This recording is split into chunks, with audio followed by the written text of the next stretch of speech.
Saturday, another really nice day. It started off a bit cloudy, but it's got warm again. So I've actually got one of my Velocette tyres, new tyres, out in the sun. So I'll get that on the rim this afternoon.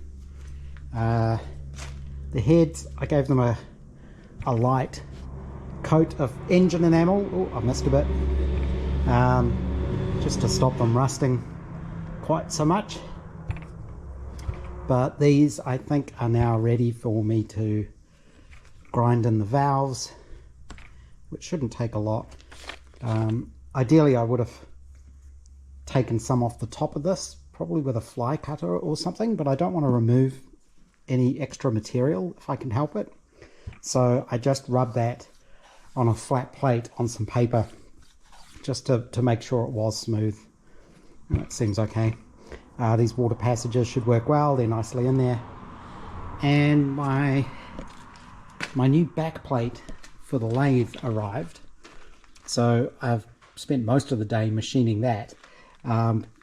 This is a 5-inch chuck, and you can't get a 5-inch back plate with the M39 spindle thread that I needed.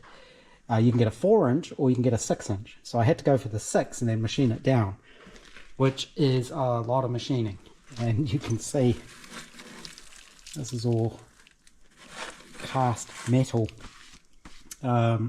So I machined it down to get it running true, and I machined the little step that this actually registers on, and had it all set up, and then realized that it wasn't correct. The problem was that the thread here was too long and it wasn't seating fully on the spindle. So once I figured that out, I had to take it all apart again and remachine it. I actually had to machine away some of the thread on here, just in this bit, so that it'll go fully onto the spindle, and now it's locked in place. I drilled the holes on the mill, so I need to clean that up as well. Just 3 bolts holding it. Normally you'd sort of countersink those in, I think, so they were flush, kind of like this. But because this sticks out so far, I don't need to. There's no need because there's so much space behind it. And it works well. I did measure the run out on it. I can't remember what it was. It wasn't bad. Certainly a lot better than the old chuck, and the jaws are just so much nicer. There's no real, not as much slop in it as there is in the other one, and the jaws are parallel, unlike the other one. And it's just heavier and beefier. It just feels a lot nicer. So, like I say, that took all day, because again, small lathe, you can't take big cuts. So it just takes a long time to get through all of this. So I need to clean all of that up. The engine, once I've ground in the valves, I've actually ordered one of those ball hones, and I'm just going to use that just to make sure these are not glazed, just to give them a fresh surface, basically, without removing any material. And then I can get those back on the engine. I'll have to make a little compressor ring out of just some flat sheet steel, I think, and you just sort of clamp it, or sometimes you can use a hose clamp. That works as well. To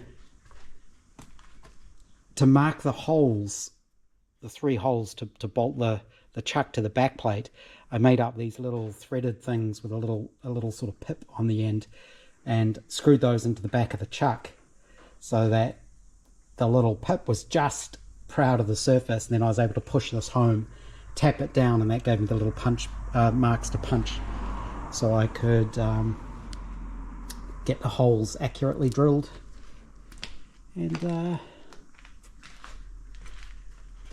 I really want to get this buttoned up. The heads should be okay.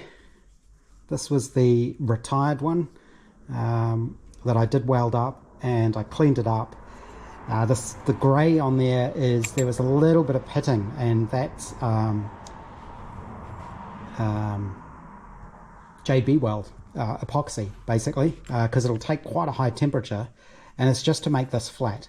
So I did flatten these as much as I could, and of course they will go back on there. So that should be good. So if these two heads work, that means I've got two original 10mm spark plug heads, which is what I wanted. I need to find my other ones. Those are the water plugs. They'll be around somewhere. But first, tidy up, because it's a big mess. Got my rear tyre on. This is what I'm using. My TAS HO3 18 by 3.25 on the back. Front is slightly different. I had to hunt around for my tyre mounting paste. I had to buy a whole tub of this, which will last forever. And I looked everywhere for it. And then I remembered it was out in my little part shed. So this stuff just makes it so easy. It's really good.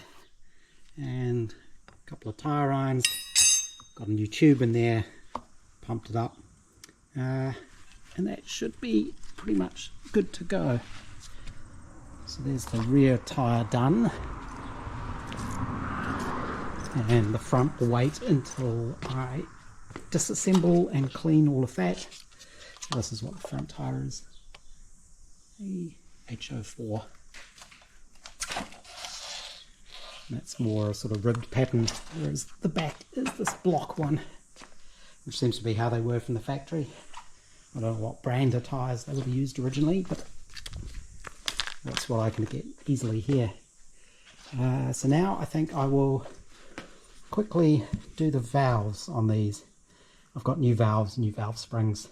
I've actually got new guides, so I'll see how these feel, if there's any wear in them, and I could fit the new guides. It's easy enough to drift those out. I might need to make up a little sort of drift thing so I could knock those out. Yeah, I need to find the new valves first. If the valves reinstalled, I just put back the original ones. So I had another look at them. They're perfectly good. One exhaust valve had a tiny bit of, I don't even want to call it pitting, but just little marks on it.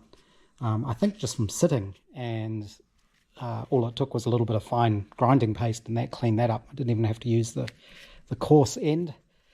And I just wire brushed the valves. The valve guides seem fine, springs seem fine, all the collets are fine. So I'll keep going with trying to use as much of the original bike as possible, and at least get it up and running, and then I can always look at it later. But the main thing is get it going again. So I also dug out I've got new drain plugs for the heads. Those are water drains, and I've got aluminium washers, which I just realized that one isn't tight. So I need to tighten that up. And I will use new head studs, because the head studs were a bit mangled and you never know if they've been over torqued or not. And I've got new nuts as well, because you need to use high tensile nuts on these, and they're special nuts. They've got a little mark on them. There is somewhere, I'm not sure where they are now. There.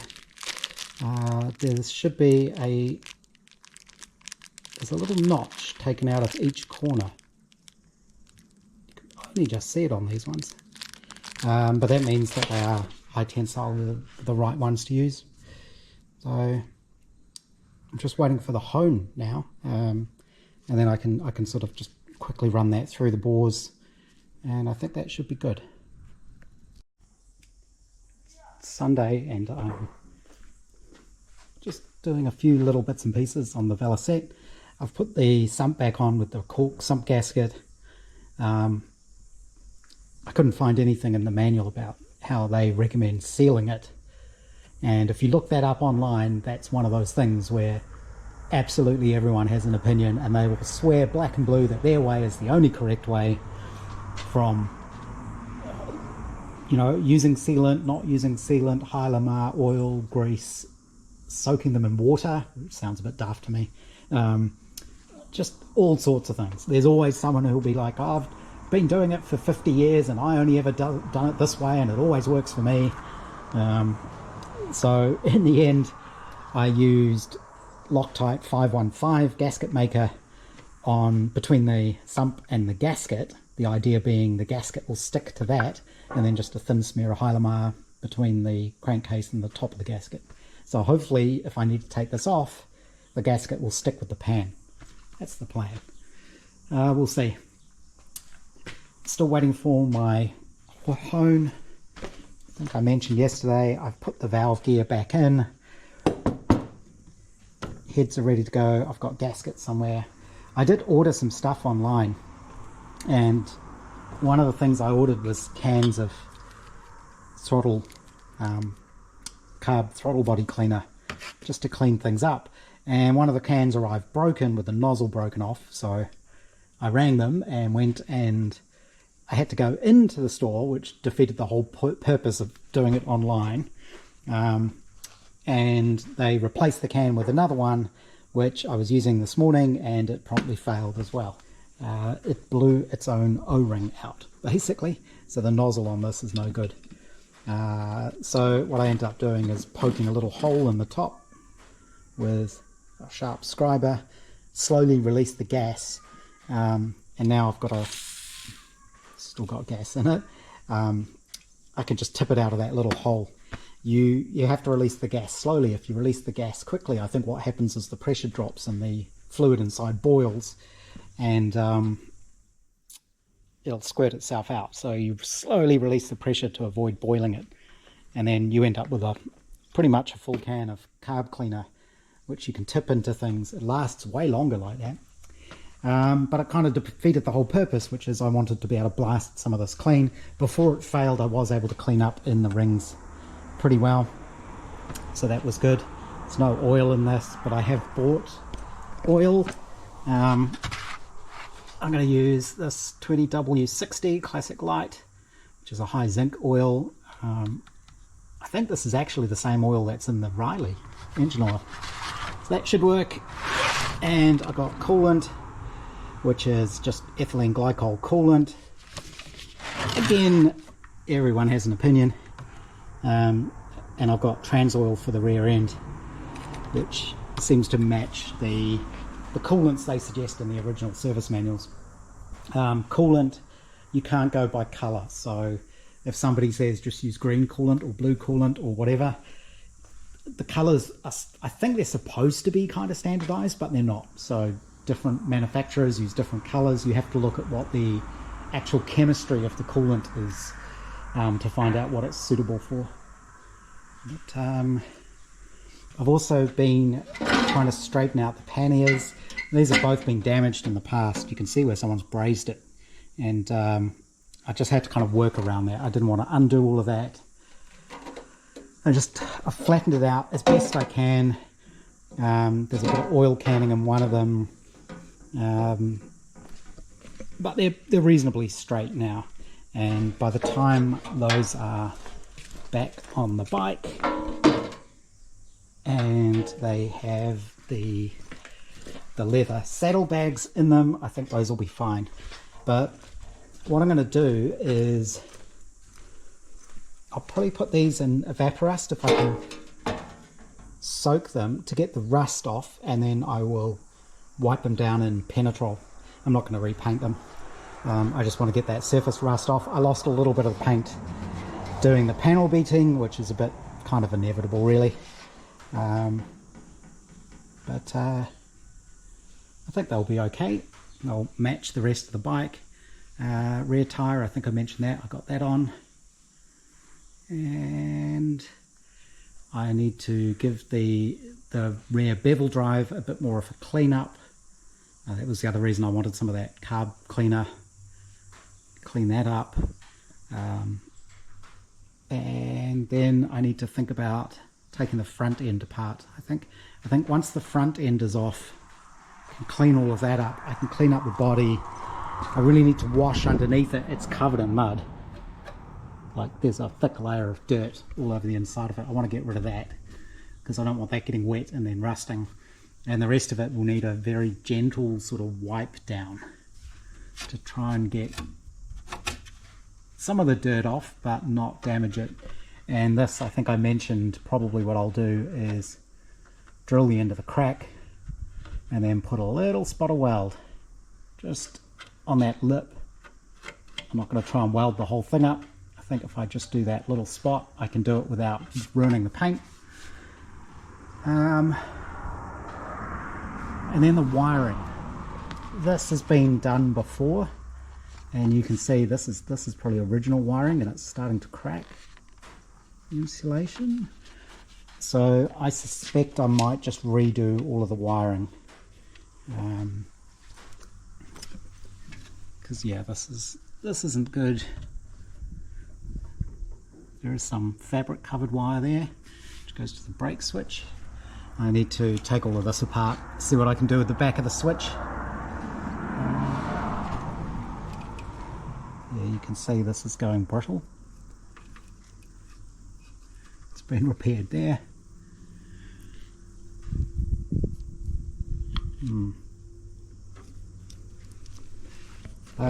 And I did talk to my local garage just up the road around the corner. It's where I take the MG for its warrants, which it needs to do next week, because I think it's overdue. Pretty sure it's overdue. Yep, first, so it's almost a month out of date, so I haven't been able to drive this. It needs a clean, but he's a good, realistic country fixes tractors sort of mechanic, so very pragmatic. But they can do motorcycle warrants. He doesn't do them himself. He's got a chap who comes in and does them apparently. So when the time comes, I should be able to get a warrant for this, which would be great. I will need to do another order to the spares. So the main thing I need at the moment is little rubber bits and pieces. I realized even though these hoses are shot, I can reuse those clips, so I'm probably going to take those off now and put them through the ultrasonic cleaner, clean those up. I don't have a full set, unfortunately.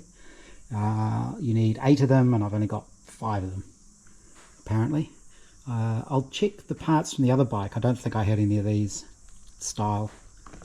So this was the bodge that was on there before. Somebody's brazed together bits of copper by the looks of it, and there's a very random selection of hose clamps. I don't really want to reuse those. I do have some vintage style wire clamps. They may work, because again this isn't pressurized, so you just need to stop it leaking, so the clamps don't need to be done up super tight, just enough. Yeah, just waiting for that hone and I can get the cylinders back on. And I am wondering if I should take the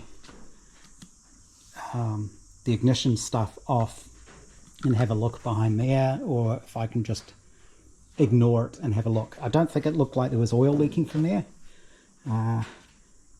It's a bit hard to tell, but that didn't seem to be where the oil leaks were. The oil leaks all seem to be here in the clutch housing. So hopefully that's good.